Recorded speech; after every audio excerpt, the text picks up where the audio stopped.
আজকে এরকম পেটিতে সিল করে দিয়েছে, অনেক রকম খুচরো আইটেম আছে, দোকানে গিয়ে তোমাদের দেখাবো। আর আজকে আমার বিল হলো 2620 টাকা। আজকে ঘুম থেকে উঠে সকাল সকাল চলে এসেছি ড্রাই ফ্রুটস মার্কেট।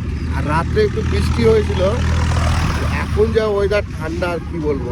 আমি গেঞ্জি পরে চলে এসেছি, বুঝতেই পারিনি আমি ঠান্ডা লাগবে। যাই চলো আর একটুখানি গেলে কিন্তু আমরা আমাদের ড্রাই ফ্রুটস মার্কেট ঢুকে যাবো।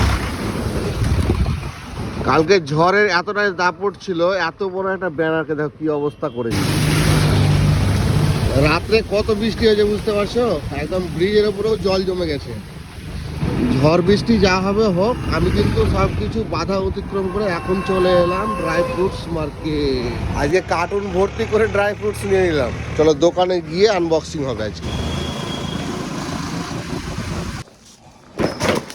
এই পেটি হবে এখন আনবক্সিং।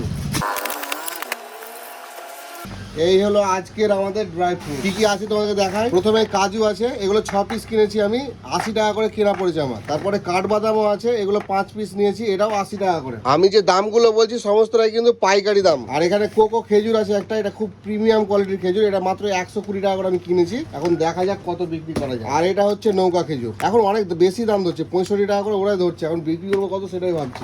আরো একটা জিনিস নিয়েছি, সেটা হচ্ছে কিমিয়া, ওরাই ধরেছে 180, আমি কতটা বিক্রি করবো সেটাই আমি এখন চিন্তা করে এলাম। আর এই হচ্ছে আমাদের 250 গ্রামের কাজুর প্যাকেট। আমাদের এখানে ড্রাই ফ্রুটসের দাম কেমন পড়ছে তোমাদের জানালাম, আর তোমাদের দিকে কত চলছে তোমরা কিন্তু আমাকে লিখে জানাও।